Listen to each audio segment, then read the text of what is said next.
গলিতে কলকাতার বাতাসে মিশেছে বিষ। মধ্যরাতে বিধি ভেঙে দেদার বাজি ফাটিয়েছেন। একই সঙ্গে বাতাসে বাড়ছে দূষণের মাত্রাও। কাকুরগাছি থেকে গিরিশ পার্ক, রাম মন্দিরে মাত্রা ছাড়া দূষণ। আর এই অবস্থায় শেক্সপিয়ার সরণি থেকে রাসবিহারী মোড় একই ছবি দেখা যাচ্ছে, এমনই দাবি করছে কলকাতা পুলিশের সিপি।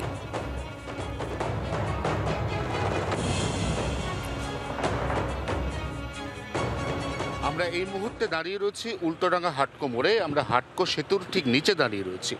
AQI এখানেও মডারেট, তবে শ্বাসবাহিত ধূলিকণা 101 মাইক্রোগ্রাম পার মিটার কিউব, এবং যদি আমি PM10 ধরি সেটা হচ্ছে 113 মাইক্রোগ্রাম পার মিটার কিউব। আমরা এই মুহূর্তে রিডিং দেখতে পাচ্ছি, তাতে আমরা দেখছি যে এটা মডারেট, অর্থাৎ 0 থেকে 50 হচ্ছে আইডিয়াল, 50 থেকে 100-র মধ্যে থাকলে সেটা হচ্ছে মডারেট।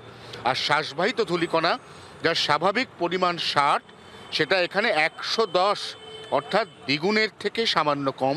নিঃসন্দেহে এই এলাকার মানুষ অন্যান্যবার যতটা দূষণের কবলে পড়েন, এবার হয়তো ততটা পড়লেন না, কিন্তু শ্বাসবাহিত ধূলিকণা তাদের চিন্তা বা উদ্বেগ অক্ষুণ্ণ রাখলো।